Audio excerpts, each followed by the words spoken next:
Everyone, this is podfic, back with another podfic. Today I will be reading The Storm That Unfolded by Rain is Falling 13, and this will be Chapter 17, The Fire. Summary. Percy's ocean metaphor works for Yuji for some of the time, but other times Sukuna is more like a raging wildfire or an explosion than simply a strong undercurrent, so it's time to tackle Sukuna from another perspective. Let's jump right into it. Percy's meditation sessions with Yuji had started to become an everyday thing since he'd first broached the topic, and while there was still a long way to go, the difference in the span of 2 weeks was already incredible. Sometimes it really amazed him what could happen when you put your mind to it. Yuji had come to understand his ocean, to navigate its currents, to trust that even when Sukuna's power surged through him, his own current remained. He was getting better, more stable, more in control, but something still bothered him, and this time Yuji voiced it. The ocean thing works, he admitted, but it still feels off. Percy raised an eyebrow. Off how? Yuji frowned, searching for the right words. Sukuna doesn't just pull like a current. He can erupt forward unexpectedly. Sometimes it's this slow, creeping pressure, yeah, but other times it's... He exhaled sharply, flexing his fingers, like an explosion, like he's not dragging me under, but tearing me apart. Percy considered that. So it's not just... So it's not just flow, then, it's force. Yeah, I feel like I get the whole ocean thing when it's just his pressure hanging over me, but when his power actually hits, it's not a wave, it's an explosion of fire. Percy nodded slowly. Yeah, I can see that. Yuji blinked. Wait, you can? Percy smirked. Sure, Sukuna's power is wild, destructive, and spreads fast if you don't contain it. It's not just something you can ride out, it's something you have to keep from consuming everything. He tilted his head. Sounds a lot like fire to me.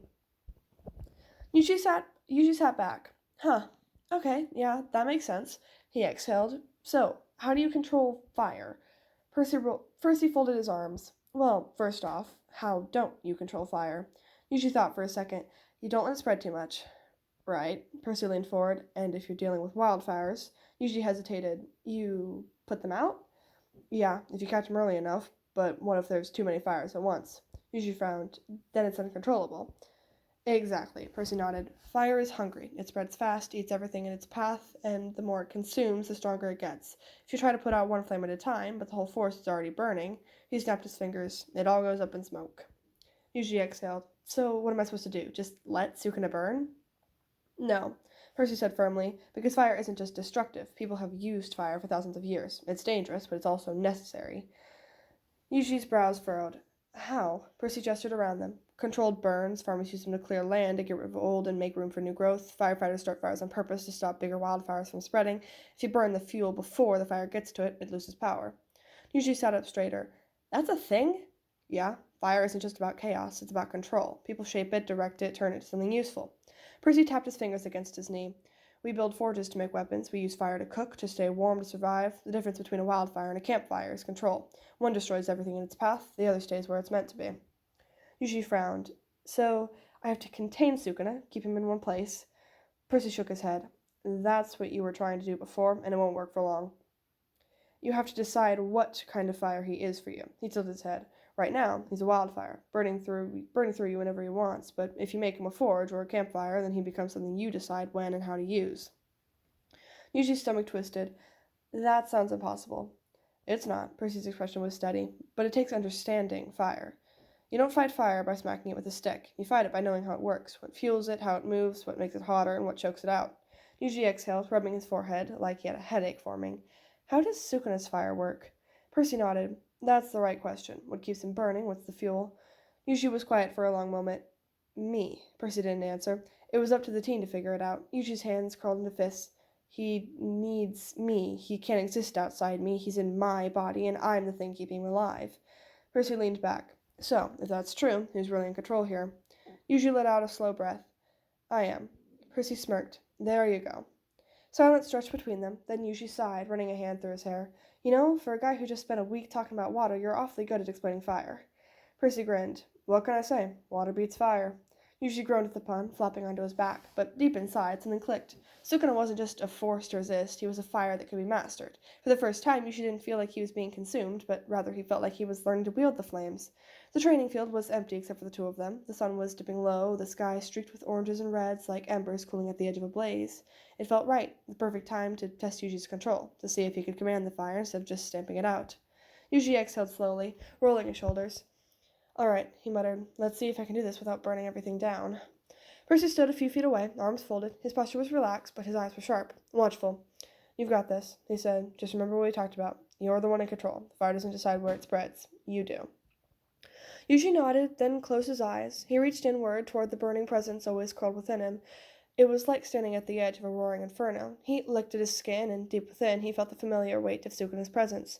Waiting, smoldering. He had spent so long trying to keep that fire from consuming him, but this time he didn't push it down. He pulled at it. His fingers twitched as cursed energy flicked to life along his arms, crawling up his skin in crackling sparks. He felt the fire shift, and then... "Finally!" Sukuna's voice slithered through his mind, thick with amusement. Yushi's jaw clenched. "Don't get too excited," he muttered. Percy, standing in the real world, watched as the marks of Sukuna's domain ghosted across Yuji's skin, shifting like shadows beneath his eyes and on his wrists. He took a small step forward, ready to act if needed. "How's it feel?" Percy asked. Yuji exhaled. "Like I'm holding a match next to a pool of gasoline?" Percy nodded. "Good. Now keep it a match. No explosions." Yuji tried. He focused. The fire twisted under his control, curling along his fingers without burning him. He felt the energy throbbing just beneath the surface, coiled but contained. Sukuna, however, wasn't one to be ignored for long. "You really think you can leash me, boy?" The voice was smoother now, undertone filled with cruel amusement. "That fool next to you is whispering pretty words, but we both know what happens when you get too close to the flames." Yuji gritted his teeth. "Shut up," Sukuna laughed. "Oh, so fragile." Then the fire surged. Yuji's breath hitched. It was like an unseen hand had yanked the flames from his grip, pulling them higher, hotter. Sukuna wasn't trying to break free, not fully, but he was playing, testing the limits of Yuji's illusion of control. Percy's eyes narrowed as Yuji's cursed energy flared. Tendrils of it licked at the air like wildfire caught in a sudden gust of wind. "Yuji," Percy warned. "I know, I've got it," Yuji growled. "Then act like it," Percy shot back. "Don't wrestle the fire, shape it." Yuji forced himself to breathe. He found the edges of the inferno, found the forest inside him, and burnt the edges, keeping it in his designated containment area. He stayed there, surveying the boundary. The wildfire raging in front of him had no roots in the rest of him. It only spread if he let it, so he didn't. Instead, he watched the section of the forest burn, letting it tire itself out without managing to find any new fuel to feed it. The cursed energy shrank, receding into his fingertips until the markings on his skin flickered and faded. The fire was contained. Yuji exhaled sharply, swaying on his feet.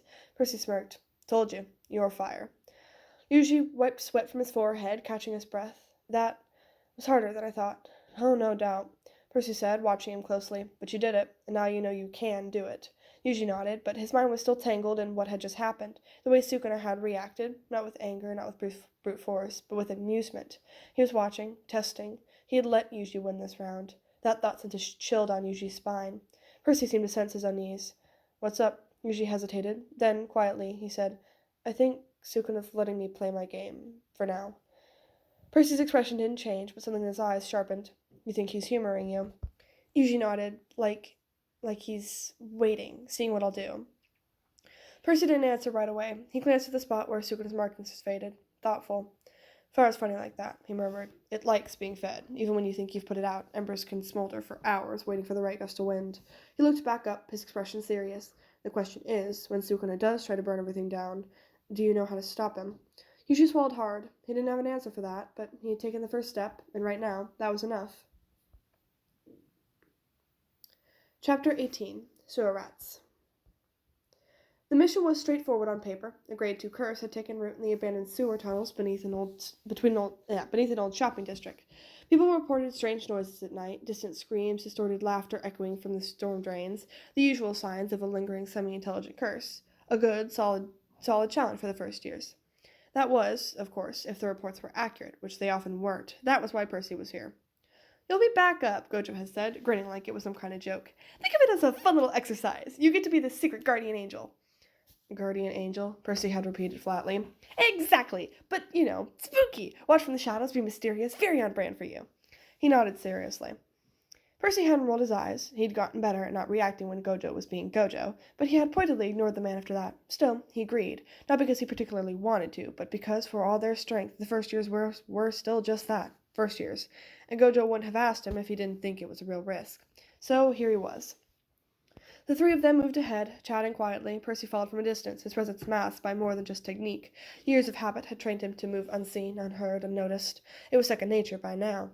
He wasn't overly concerned. They were handling themselves well. Megumi's dog Shigami prowled ahead, scouting for surprises. Nobara was as sharp-tongued as ever, but she was alert, hammer loose in her grip, nails already between her fingers. Yuji, despite his casual demeanor, was at the ready, muscles coiled to react at the first sign of trouble.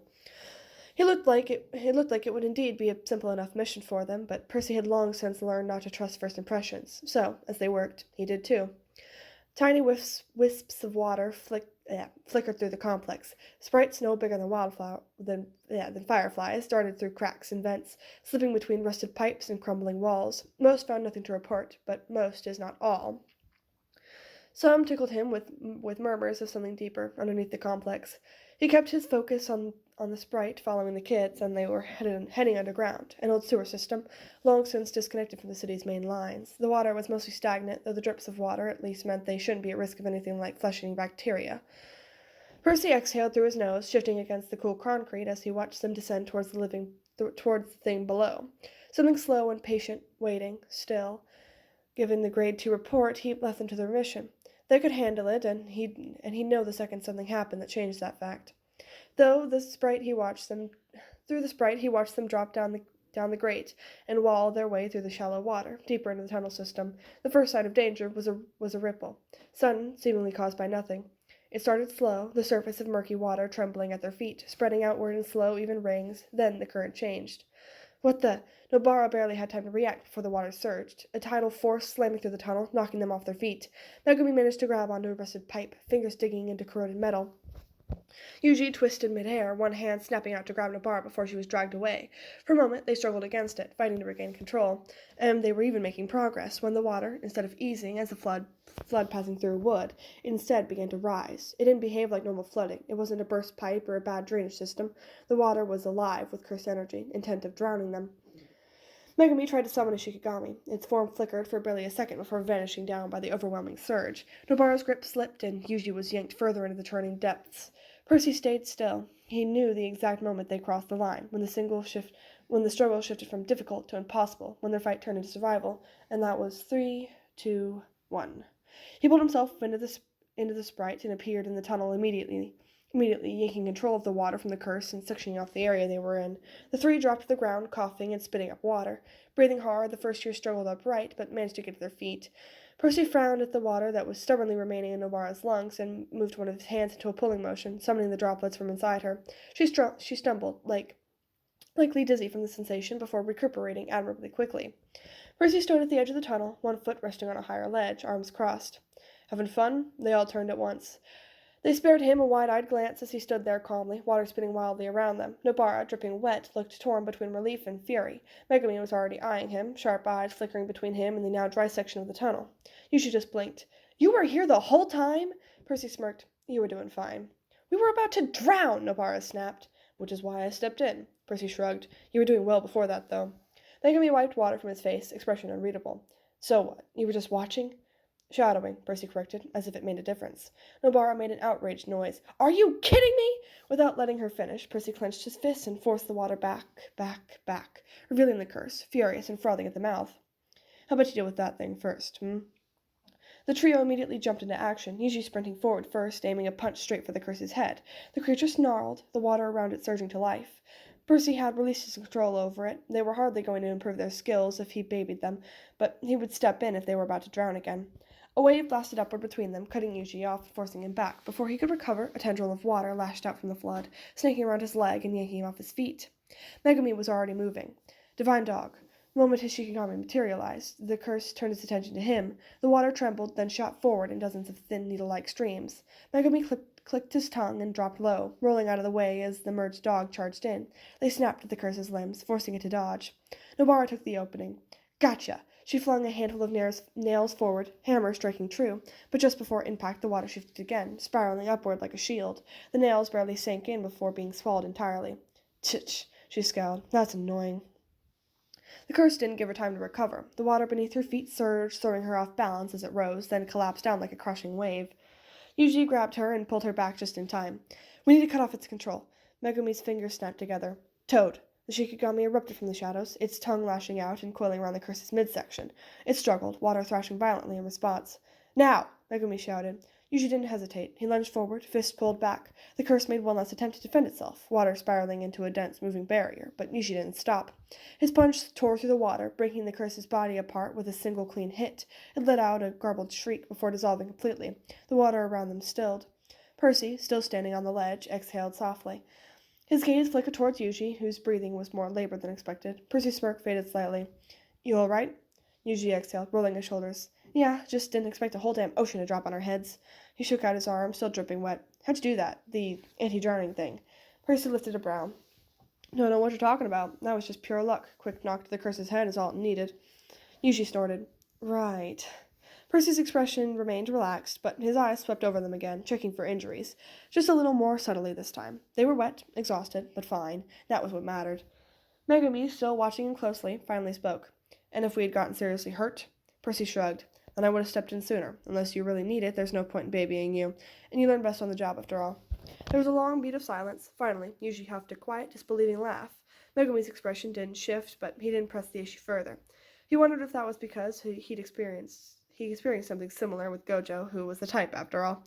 Nobara grumbled something under her breath about stupid, smug sorcerers and started wringing out her soaked jacket. Percy leaned back slightly, tilting his head toward the tunnel entrance. "Come on, I'll walk you out. By the way, is anyone else hungry?" None of them said it aloud, but they all understood the real meaning behind it. He could have left; the job was done, but he stayed to make sure they were okay. Also, free food would never get turned down. And that is the end of chapters 17 and 18. I wasn't initially planning to do 18 today, but I realized how short 17 was, so I just decided to jump into it anyway. Anyway, time for my little rant. So, track's been going well. I actually did my first meet, had my first actual meet yesterday, and it was a lot of fun. We went about 2 hours away.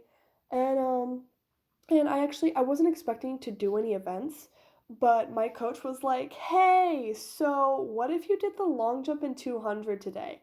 So I did long jump. I got 9 feet 6 inches and a quarter. And then on the 200, I did lose my race. I have not practiced for the 200. And according to everybody, it's a difficult race to run. But it was fun. I enjoyed it. I had a lot of fun. I met some new people, and it was a great time. I wish it hadn't been on a Saturday, but it was a great time.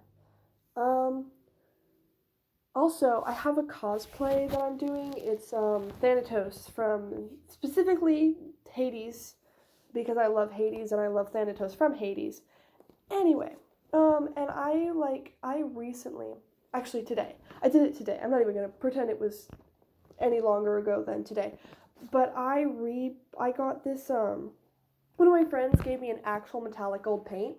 So I repainted all of the pieces that are gold with the gold paint. And it's actually such a better color. It's so much more accurate to what he actually wears.